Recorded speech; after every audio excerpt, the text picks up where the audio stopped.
membaca basmalah di dalam sholat jahar itu boleh dipilih mau dibaca jahar atau mau dibaca sir.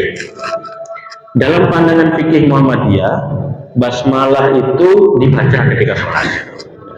Basmalah sebelum alhamdulillahirabbil alamin itu dibaca, dan cara membacanya kalau dalam sholat sir ya cukup dibaca sir pelan.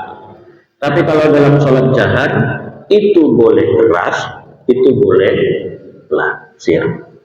A'udzu billahi minasy syaithanir rajim. Bismillahirrahmanirrahim.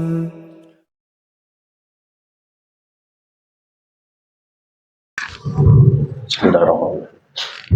Assalamualaikum warahmatullahi wabarakatuh. Bismillahirrahmanirrahim. Alhamdulillahirabbil alamin alladzi anzala al-Qur'an hudan lin-nas wa hudan lil muttaqin. Asyhadu an la ilaha illallah wahdahu la syarikalah wa asyhadu anna Muhammadan abduhu wa rasuluh al-mab'uts rahmatan lil alamin. Allahumma salli wa sallim wa barik ala nabiyyina Muhammadin wa ala alihi wa ashabihi wa man tabi'ahum bi ihsanin ila yaumiddin, amma ba'd. Yang kami muliakan para orang tua kami, para guru, Bapak Ibu, hadirin hadirat, adik-adik sidang jamaah pengajian rutin di Masjid Sang Surya, yang mudah-mudahan kita semua senantiasa dalam ridho dan rahmat Allah Subhanahu wa taala.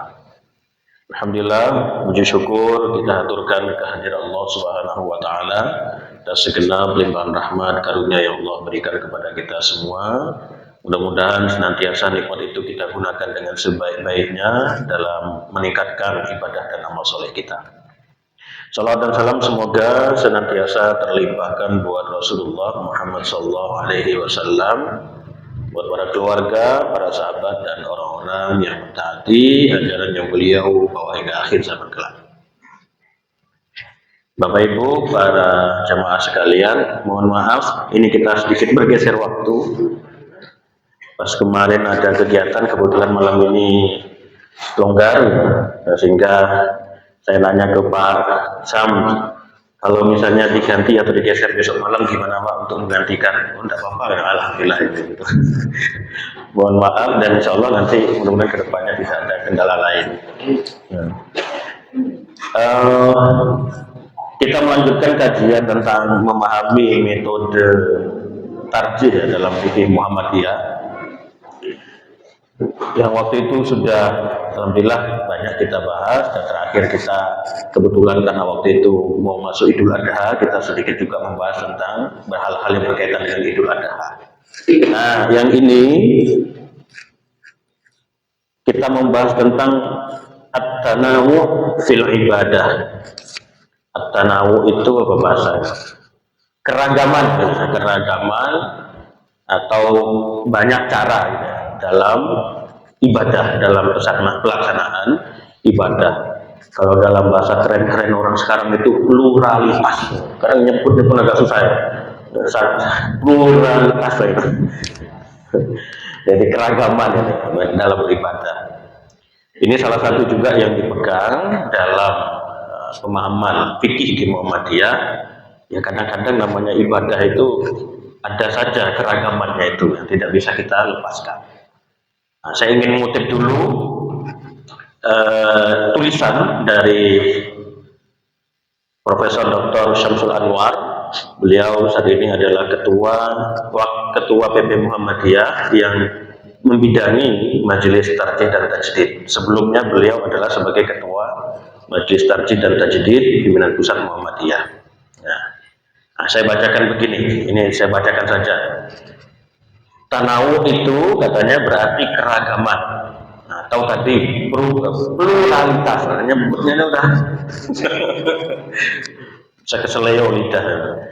Tanawu, jadi tanawu ibadah itu atau tanawu fil ibadah Itu berarti keragaman ataupun tadi pluralitas dalam menjalankan ibadah. Dalam kenyataan, ibadah dalam agama Islam, ini saya bacakan saja, meskipun secara umum dapat dinyatakan seragam, namun ada variasi cara menjalankannya karena perbedaan mazhab. Ini kan sudah pernah kita bahas kilas dulu. Misalnya antara Imam Syafi'i, Imam Malik saja, guru dan murid ini kan juga, Imam Malik adalah guru, Imam Syafi'i adalah murid yang pernah belajar kepada Imam Malik, tapi juga banyak perbedaan pendapat di antara keduanya. Bahkan ada pula yang berbeda dalam mazhab yang sama. Kadang satu mazhab sama pula, ya beda pula pandangannya. Jadi ini juga kenapa tema tanawu ini saya ambil. Jadi pernah beberapa waktu lalu itu ada teman saya, kebetulan saya juga kenal, dua-duanya sama-sama orang Muhammadiyah. Karena kita kajian dengan fikih Muhammadiyah, tapi sempat berdebat persoalan doa ketika iktidal. Lu Muhammadiyah nggak ngajarkan gitu, gara-gara doa dalam iktidal. Jadi ketika sami Allahu liman hamidah, setelah itu kan ada doa yang kita baca biasanya. Nah, yang satu menggunakan Rabbana lakal hamdu, yang satu menggunakan Rabbana walakal hamdu hamdan katsiran thayyiban mubarakan fih. Nah, itu. Gara-gara ini yang saling mengklaim dia Muhammadiyah. Jadi inilah kira-kira diantaranya juga disebutkan oleh Prof. Samsul Anwar ini. Bahkan ada yang berbeda pandangan padahal mazhabnya sama. Dalam mazhab Syafi'i, mazhab Maliki, para sahabat-sahabatnya, ulama-ulamanya juga itu banyak pandangan-pandangan yang berbeda. Imam Syafi'i saja juga kita kenal ada namanya Qaulul Qadim ketika beliau masih di Irak, dengan Qaulul Jadid ketika beliau sudah hijrah pertama ke Mesir. Saya lanjutkan.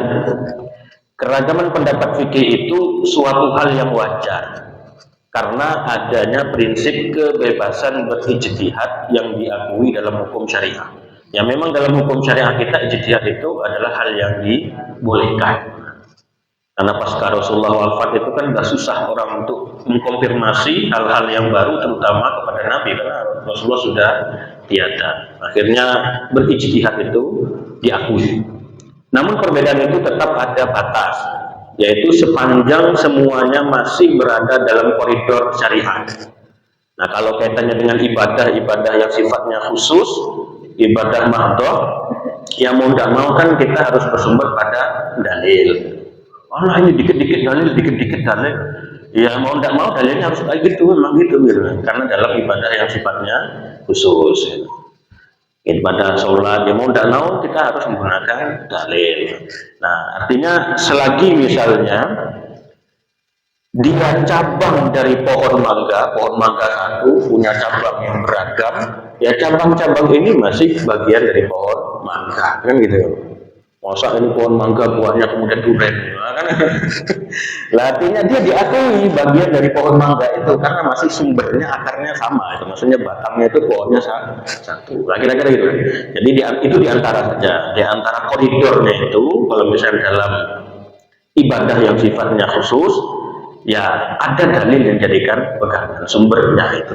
Nah selagi itu sumbernya sama, cuma beda pandangan saja dalam memahami sumber misalnya. Atau misalnya hadis A menyatakan begini, hadis B menyatakan begini, ternyata dua-duanya sama-sama bersumber dari Nabi, ya berarti boleh ini, kira-kira begitu.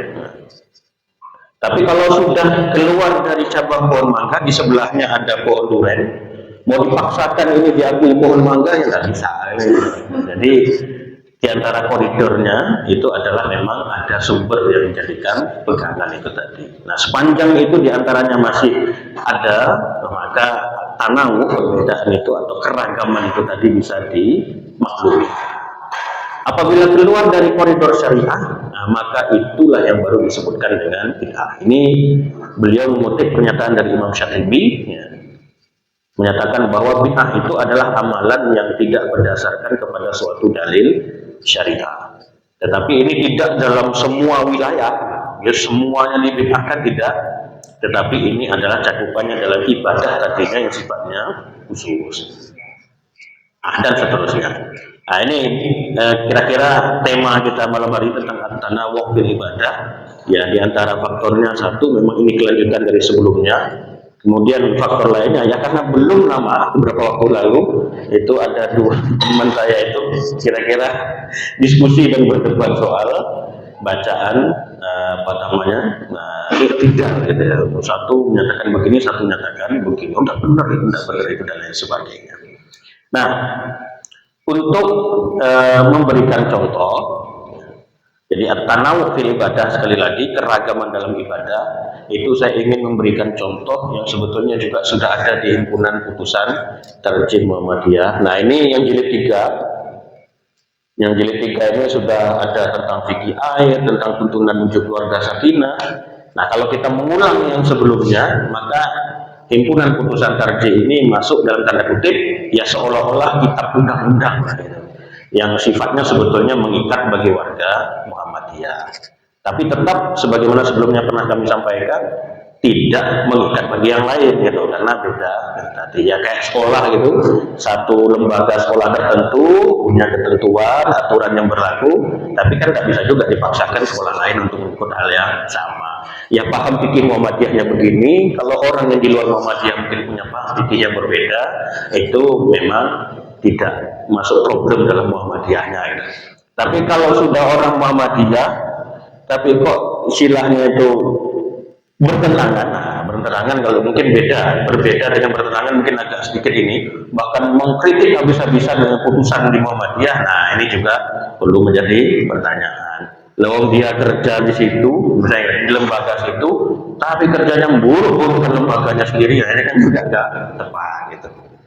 Nah, sebagaimana contoh ini saya ingin memberikan contoh terkait dengan awalnya itu membaca doa iftitah ketika sholat. Nah, Bapak Ibu hafal berapa doa iftitah dalam sholat?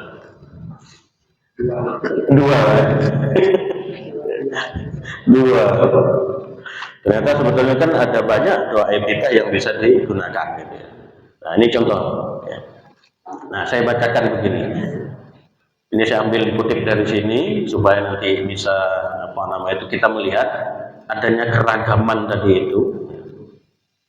Membaca doa iftitah. Nah, kalau membaca doa iftitah itu sudah menjadi maklum, itu membacanya secara sir, nah, baik imam maupun makmum. Nah, ini kadang imamnya baca sir, makmumnya baca keras. Itu kadang itu kayak perang ya. Nah ini juga mungkin di antara adab atau etika kita juga dalam sholat itu, ya juga dalam tata cara membaca itu jangan sampai ganggu yang sebelah, kira-kira gitu. Mungkin kalau Bapak Ibu mendengar orang sedang nyanyi ketika sholat mungkin tidak terlalu terganggu, karena mungkin bahasanya beda. Biasanya kita masih tetap bisa konsentrasi dengan bacaan. Kadang pas lagi ini, apalagi mau 17-an gini, itu kan dangdutan itu kadang buat kemana-mana. Itu pas lagi di masjid ada orang yang karaoke dan lain sebagainya itu. Tapi biasanya kalau dengar hal-hal yang mungkin bahasanya tidak sama, itu biasanya masih bisa memfokuskan pada, meskipun kadang-kadang agak terganggu tapi masih bisa memfokuskan lagi. Tapi kalau bacaannya sama, kadang-kadang kita justru ikut yang sebelahnya itu. Kita sudah baca sampai dia karena buku ya karena lain, yang sebelah baca Ar-Rahmanir-Rahim, ya kadang balik lagi Ar-Rahmanir-Rahim. Nah, jadi agak nyampur-nyampur. Nah, sehingga mungkin nanti ini diantara mungkin hal yang perlu kita jaga juga adalah ketika membaca, ya, membaca suara lirih itu maksudnya cukuplah kita yang mendengarkan. Saya tidak membayangkan kalau seandainya makmum yang banyak, kemudian semuanya bacanya agak keras, lirik tapi keras itu kan perang. Ini imam yang bingung aja.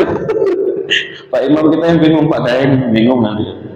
Balik lagi bacaannya itu. Nah, saya bacakan begini.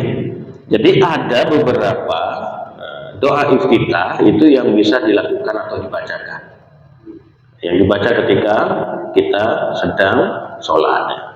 Yang pertama itu adalah Allahumma ba'id baini wa baina khotoyaya. Nah ini yang lazimnya dulu dipegang, sering digunakan di Muhammadiyah.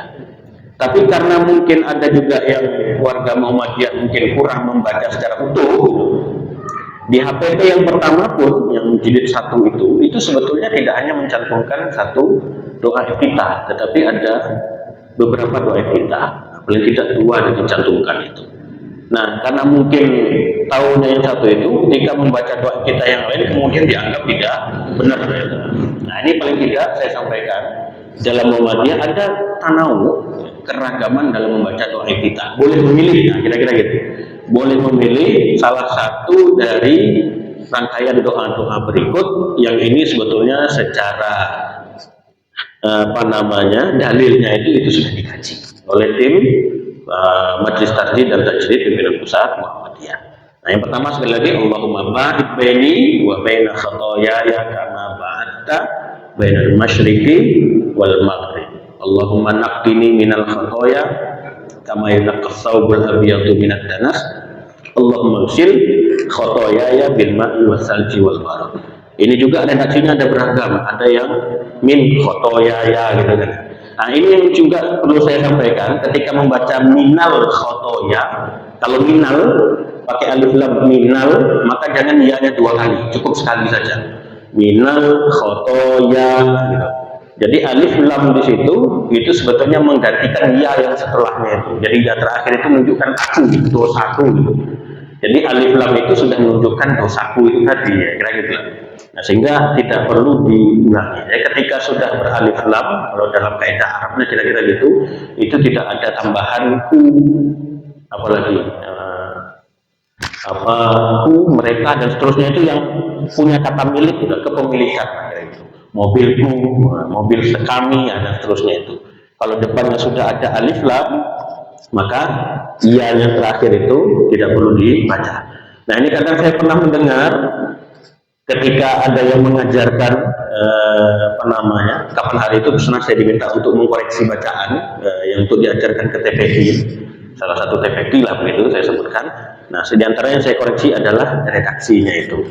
Nah, dalam tulisannya itu ternyata diantaranya adalah mencantumkan minal khoto ya. Jadi cukup kalau pakai minal khoto ya.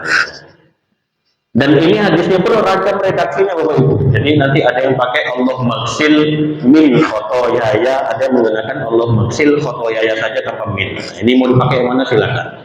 Tapi kalau di sini lebih memilih yang Allahumma maghsil khotoyaya. Nah, bedanya dengan yang tadi Allahumma naqqini minal khotoya. Jadi kalau pakai naqqini minal khotoya, kemudian Allahumma maghsil khotoya ya. Nah, itu jadi kan tanpa minal tadi, tapi khotoya ya. Nah, ya-nya itu muncul, u-nya itu dimunculkan karena tidak ada minal tadi itu.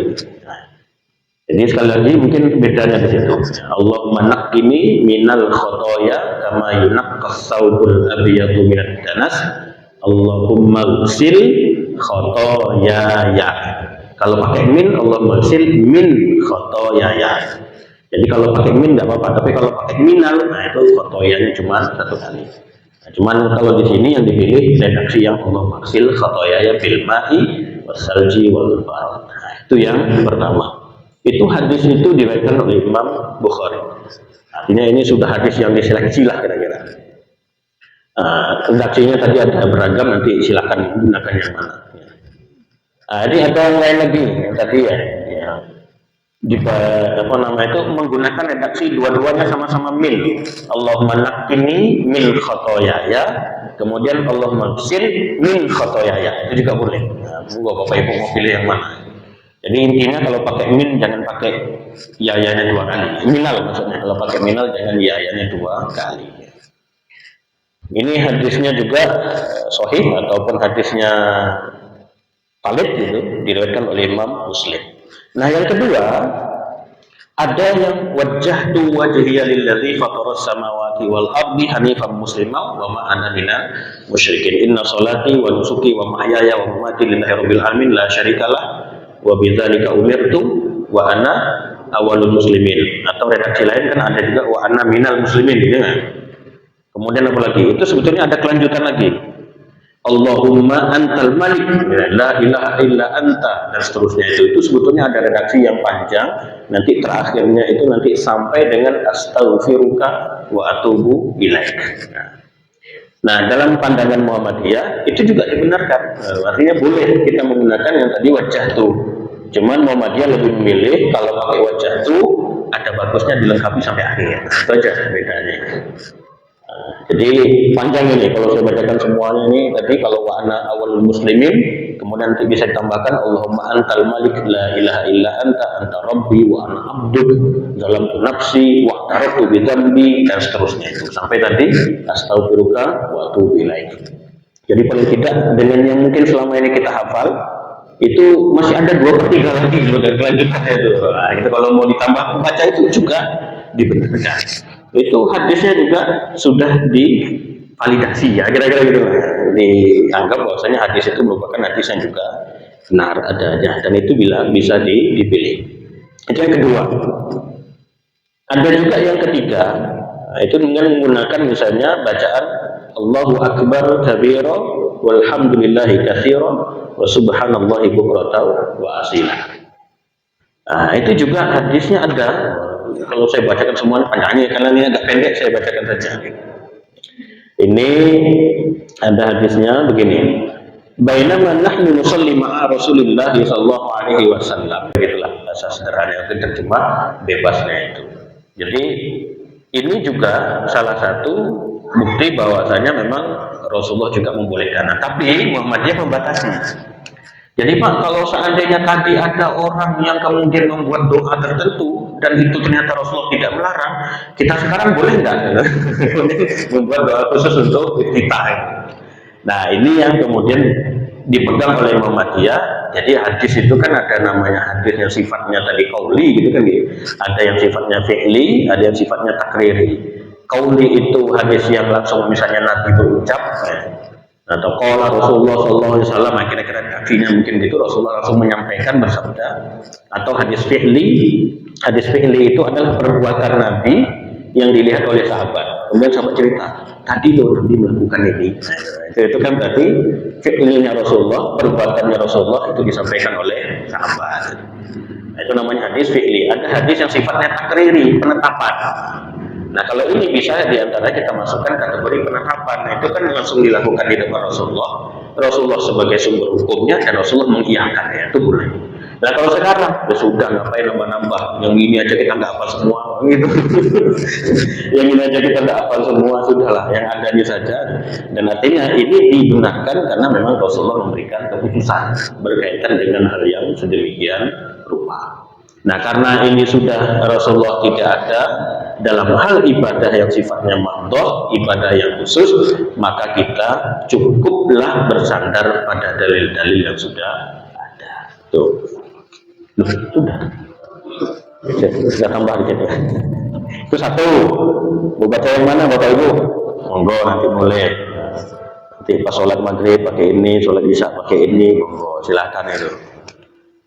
Kemudian selain itu ada juga lagi, nanti kan setelah baca doa itu ya, baca doa kita, nah nanti kan ada anjuran, tapi ini kita wajib itu ya, ada anjuran atau disunnahkanlah menurut Muhammadiyah itu untuk membaca ta'awudz sebelum membaca Al-Fatihah. Jadi a'udzubillahi minasyaitonirrajim itu dibaca secara sir. Ini tambahan saja dibaca secara sir. Jadi dalam setiap rakaat itu ada anjuran, bukan wajib, bukan ini bagian dari rukun yang tidak boleh tinggalkan. Ini tambahan saja. Jadi setiap kita rakaat yang kita lakukan sebelum kita membaca surah Al-Fatihah itu dianjurkan untuk membaca ta'awudz. Jadi dengan ragam redaksinya. Nah, nanti ragam redaksi ta'awudz ini juga masuk dalam tanawwu fil ibadah. Jadi jangan kaget nanti kalau ada orang yang bilang a'udzu billahis samiil alim minasyaitonir rajim, misalnya itu loh kok samiil alim, padahal kan belajar dulu a'udzu billahi minasyaitonir rajim. Wah, ini nambah-nambahan. Nah, itu benar itu juga ada redaksi hadisnya. Kemudian ada lagi a'udzu billahis samiil alim minasyaitonir rajim min hamzihi, kemudian apalagi wa nafthihi, dan seterusnya itu. Nah, itu kan juga ada redaksi yang begitu. Itu juga boleh kalau mau dibaca yang mana. Artinya ta'awudz dalam sebelum membaca surah Al-Fatihah itu juga sebetulnya ada keragaman tanawwu yang boleh kita pilih, tapi cukuplah dibaca dengan sir, tidak usah secara keras. Nah, yang ketiga terkait contoh keragaman dalam ibadah dalam sholat ini, yang istilahnya itu dalil-dalilnya sudah tervalidasi, yaitu boleh memilih gitu. Dia beragam, silakan pilih mana salah satu di antaranya adalah membaca basmalah di dalam sholat jahar itu boleh dipilih, mau dibaca jahar atau mau dibaca sir. Dalam pandangan fikih Muhammadiyah, basmalah itu dibaca ketika sholat. Basmalah sebelum alhamdulillahirabbil alamin itu dibaca, dan cara membacanya kalau dalam sholat sir ya cukup dibaca sir pelan. Tapi kalau dalam sholat jahar itu boleh keras, itu boleh pelan sir. Nah, saya itu dari daerah asal saya sana, karena mungkin ajaran sejak awal itu pakai yang sir gitu, dan tahunnya cuma itu, karena belum membaca yang kayak gini mungkin, belum membaca secara utuh dokumen-dokumen resmi Muhammadiyah gitu, dan fikihnya Muhammadiyah dan lain sebagainya. Ketika keluar dari daerah saya dan melihat di salah satu masjid Muhammadiyah di Jawa gitu, waktu itu bulan di Jogja, orang membaca basmalahnya itu secara jahar, wah ini nggak bener gitu. Muhammadiyah kok baca secara jahar. Ternyata ketika saya pelajari saya keliru. Ternyata Muhammadiyah itu membolehkan untuk dibaca secara jahar atau secara sir. Itu boleh. Nah, kalau memang sudah terbiasa dengan cara sir, ya kalau mau jahar, ya itu alangkah baiknya mungkin disampaikan dulu ke makmum. Karena kalau makmumnya belum paham, tiba-tiba imamnya buat sesuatu yang berbeda, itu kadang-kadang terusik makmum itu, jadi agak terganggu misalnya. Alangkah baiknya mungkin disampaikan terlebih dahulu. Nah, sebelum misalnya kalau memang di tempat terkait itu biasa membaca secara sir. Ketika saya sholat di tempat lain lagi, di salah satu masjid Muhammadiyah, waktu itu saya diminta ngimami di bulan Ramadan gitu, itu di Gresik sana. Ternyata di sana kebiasaannya membaca secara jahar. Saya waktu itu membaca secara sir, karena saya pikir itu pakai sir itu. Karena tadi malam masih awam gitu, terkait dengan kebiasaan setempat di situ, saya baca secara sir. Ternyata setelah saya selesai, kemudian ada salah seorang, nah ini mohon maaf, bukan masjid ini, di musolanya. Di musola itu kebetulan musolanya itu dikhususkan untuk perempuan, dan saya diminta jadi imam. Dan biasanya ada ibu-ibu yang imami sama perempuannya itu. Makasih nak Ustaz, kenapa Bu? Dia tadi nak Ustaz baca secara sir gitu, secara pelan. Biasanya saya baca secara sir, cuman kadang-kadang orang masih kok baca sir gitu lah si imam tadi. Nah dengan Ustaz baca itu, yang lain jadi tahu, oh ternyata baca sir juga boleh. Ya, gitu. Oh ternyata saya pikir tadi saya salah gitu. Ternyata akhirnya yang lain juga menjadi paham, oh ternyata di Muhammadiyah juga biasa pakai sir gitu. Karena di sana terbiasa menggunakan jahar, itu baca basmalah itu dibaca secara keras. Nah, ini dalilnya panjang ini, mungkin tidak bisa saya sebutkan satu persatu karena waktu kita terbatas tinggal 5 menit.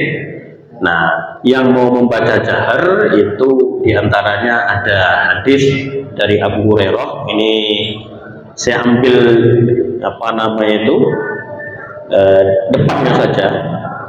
Jadi Nu'aim al-Mujmir itu sholat katanya di belakang Abu Hurairah.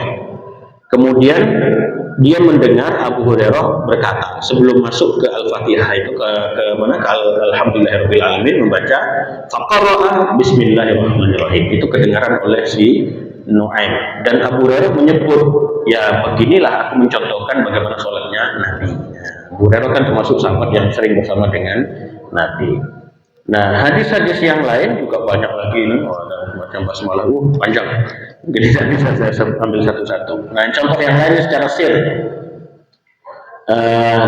Ini, saya ambil poin pentingnya saja. Nah, ini dari Aisyah, qalat, kana Rasulullah sallallahu alaihi wasallam yastaftihu shalat bit takbir wal qiraah bilhamdulillahi rabbil alamin. Jadi Aisyah menyebut bahwasanya Rasulullah itu sholat membukanya dengan takbir, dan kemudian Rasulullah membaca Alhamdulillahirabbil alamin. Nah, artinya nanti kan hadis yang ini Alhamdulillahirabbil alamin. Hadis yang satu tadi Bismillahirrahmanirrahim. Ini yang benar yang mana? Setelah dikaji, oh ternyata sama-sama kuat dalilnya. Kemudian ada yang mencoba untuk mengharmoniskan. Jadi antara dua dalil yang tadi itu diharmoniskan. Oh, jadi Rasulullah membaca basmalah, tapi Rasulullah bisa jadi waktu itu membaca secara sir, sehingga sebagian sahabat mendengar, sebagian yang lain tidak mendengarkan. Yang mendengar menyebutnya Bismillahirrahmanirrahim tadi, yang tidak mendengarkan menyebut Rasulullah mulai langsung dengan Alhamdulillahirabbil alamin. Ada yang menyebut menggunakan hadis yang satu, oh enggak, Rasulullah berarti baca Bismillah keras, jahar, karena hadisnya ada. Artinya, oh benar, hadisnya sahih. Nah, sudahlah, karena hadis ini sama-sama sahih, maka Muhammadiyah mengambil jalan tengah dari mengharmoniskan. Itu boleh mau dibaca sir, boleh mau dibaca jahar, karena memang hadisnya sama-sama sahihnya. Dan kalau dipertentangkan nanti kan artinya sholatnya batal semua nanti. Yang satu pakai hadisnya terlalu keras, itu satu pakai hadisnya terlalu keras, yang baca Bismillah secara batal, baca Bismillah secara sir batal, ya kan imanul. Nah, penting istilahnya itu ikmalul kalam aula min ihmalihi. Kira-kira begitu ada kaidahnya. Ya, perkataan-perkataan itu digunakan saja itu lebih baik ketimbang diabaikan begitu saja. Nah, silakan, jadi boleh kalau seandainya ingin baca secara jahar ataupun ingin membaca secara sir. Nah, terakhir saya lanjut kemana lagi? Tinggal 1 menit, Pak. Nah, ini belum lagi nanti kalau pas membaca Al-Fatihah itu, kalau mazhabnya Imam Abu Hanifah kan boleh baca surah lain selain Al-Fatihah itu. Tapi kalau Muhammadiyah memilih, dan jumhur fuqaha juga atau para ahli fikih memilih Alhamdulillah itu atau Fatihah, Al-Fatihah itu merupakan rukun dari sholat. Nah, ini terakhir tentang tadi bacaan iktidal. Nah, bacaan iktidal itu beragam. Ya. Ketika iktidal tadi karena ada yang pertentangan dengan teman saya tadi itu, karena kebetulan saya disampaikan hal yang begitu, jadi tahu. Nah, ini saya bacakan. Di antara pilihannya, ini boleh dibaca, salah satunya boleh dipilih ini. Yang pertama itu bisa membaca Rabbana lakal hamdu. Kemudian yang kedua Rabbana walakal hamdu, pakai wa. Jadi kalau pas dengar entah suara teman sebelah pakai wa, yang satu tidak pakai wa, itu sama-sama benar. Nggak dibaca sama sekali pun tidak masalah kan gitu, karena ini kan sunnahnya dalam sholat, tapi kan hemat kalau tidak dibaca. Atau Allahumma, pakai Allahumma di depannya, Rabbana walakal hamd, nah, itu juga benar. Atau Allahumma Rabbana lakal hamd tanpa wa, nah, itu jadi cuma ditambah depannya Allahumma. Ada yang baca gitu kan?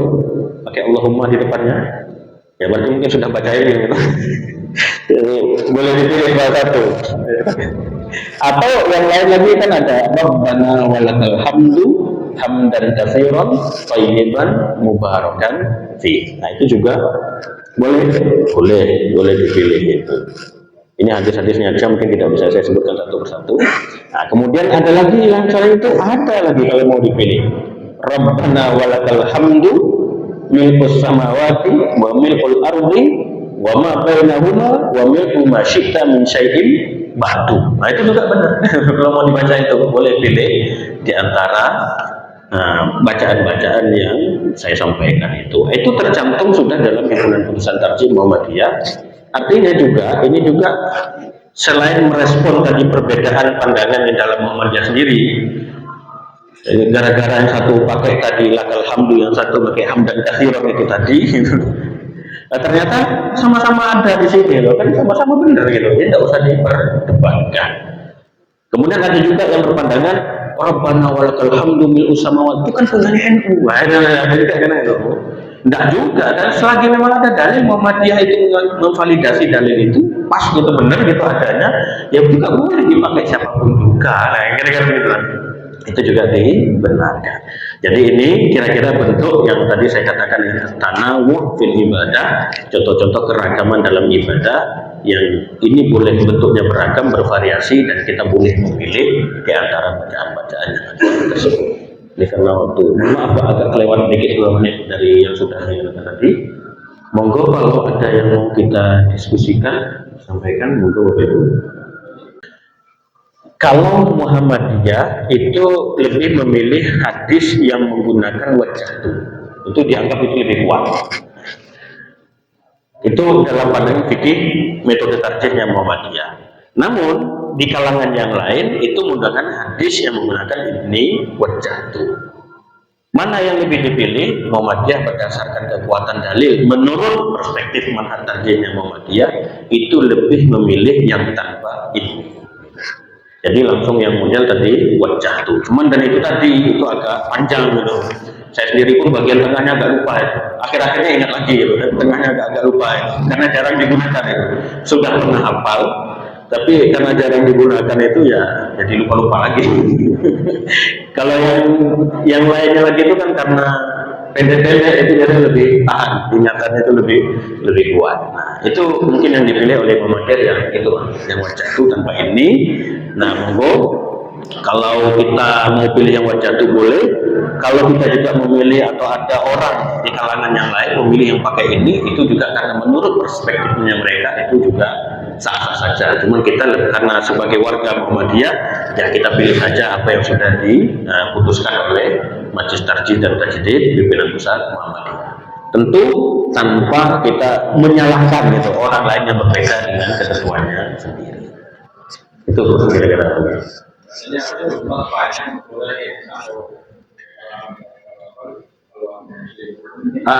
Kalau di Muhammadiyah itu memilih itu diselesaikan sampai astagfirullah wa atubu ilaih tadi.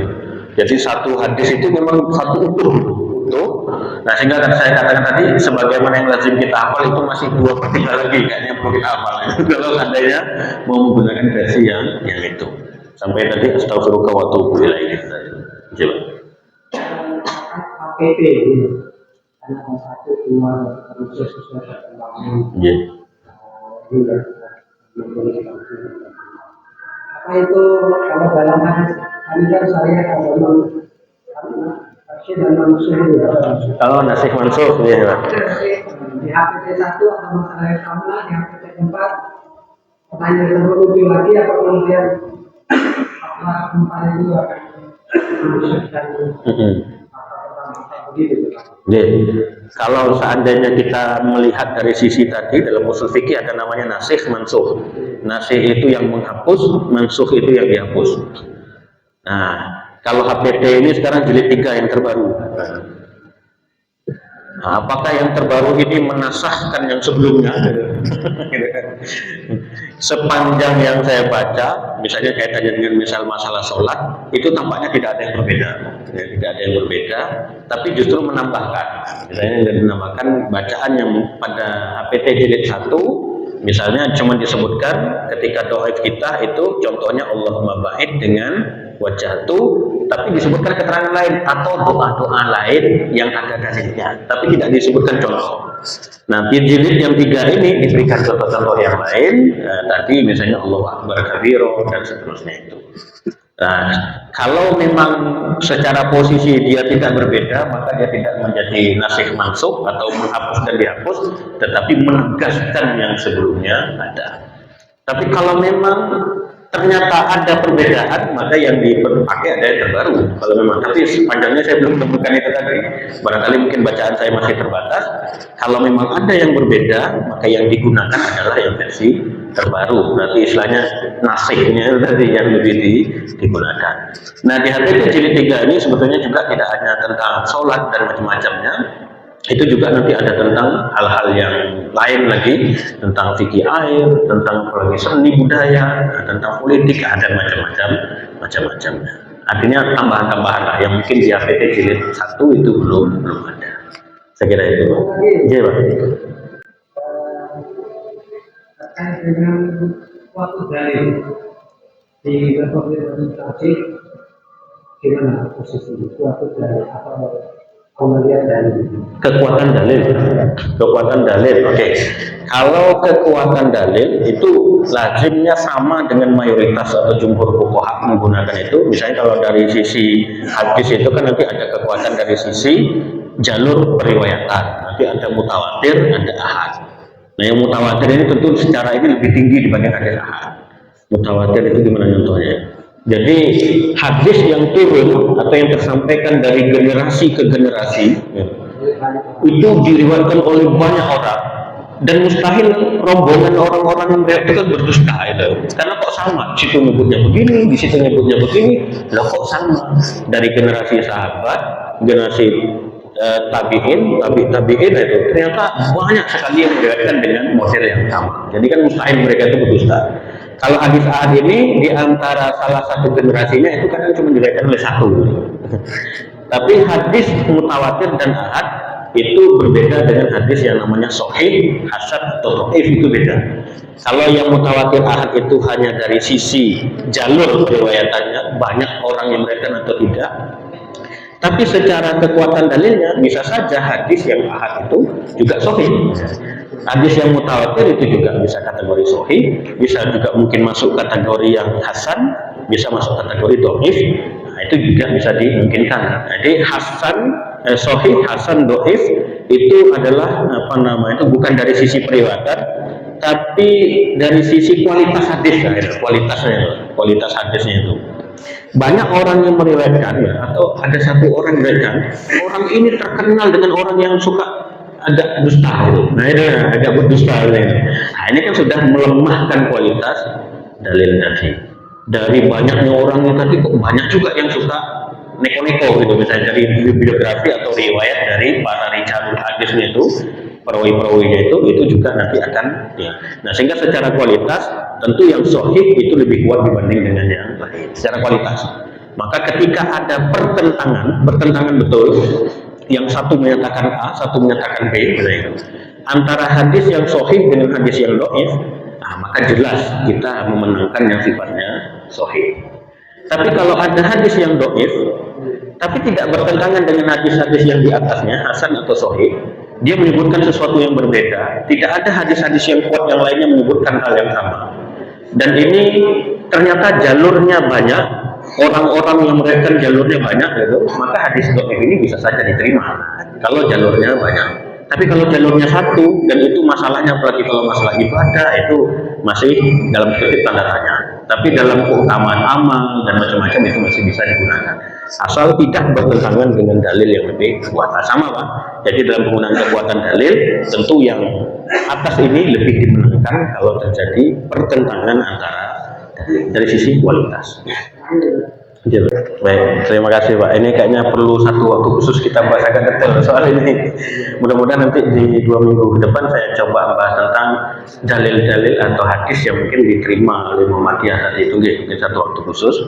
Tetapi secara prinsipnya Muhammadiyah itu menerima hadis ahad, atau secara prinsipnya menerima. Tetapi tentu melihat pada tadi ya, tidak hanya sekedar menerima begitu saja, gitu, tapi tentu juga nanti secara kualitasnya itu divalidasi. Makanya istilah yang digunakan oleh Muhammadiyah dalam HBT itu namanya as-sunnah maqbulah. Dulu disebut dengan as-sunnah as-sahihah. Cuman ternyata istilah as-sunnah as-sahihah oleh pendahulu di putusan tarjih itu sebetulnya yang dimaksudkan itu bukan sunnah yang hadis sahih, bukan. Tapi as-sahih di situ yang dimaksudkan adalah al-maqbulah. Jadi hadis yang sudah tervalidasi. Jadi sunnah sahihah di situ, maqbulah itu bisa saja kualitasnya sahih, bisa saja hasan, bisa saja dhaif, tapi memang sudah melalui jalur validasi itu tadi, itu bisa diterima. Nah, jadi istilahnya Muhammadiyah tetap bisa menerima hadis ahad, tapi tentu dengan melakukan validasi sama seperti yang tadi. Kalau hadis ahadnya itu ternyata memang sudah sifatnya maudhu, misalnya itu palsu, nah itu tentu tidak bisa diterima. Mudah-mudahan nanti 2 pekan yang akan datang saya bahas mungkin agak lebih detail soal ini, mungkin tentang hadis-hadis atau sumber hukum lah dalam ijtihad Muhammadiyah, mungkin gitu nanti termasuk nanti dalam hadis bagaimana sebetulnya Muhammadiyah menerima hadis yang seperti apa dan contoh-contohnya kalau mungkin kan insyaallah pada waktu yang 2 pekan datang. Ada lagi tambah? Ya. Baik, terima kasih Bapak Ibu sekalian. Mohon maaf jika ada kurang tepat dalam penyampaian. Ini mohon maaf waktunya lewat 5 menit dari yang ditargetkan tadi. Mudah-mudahan apa yang kami sampaikan bermanfaat buat kita semua dan terkhusus buat kami sendiri. Saya kira begitu. Terima kasih. Wassalamualaikum warahmatullahi wabarakatuh. Alhamdulillahi Rabbil Alamin.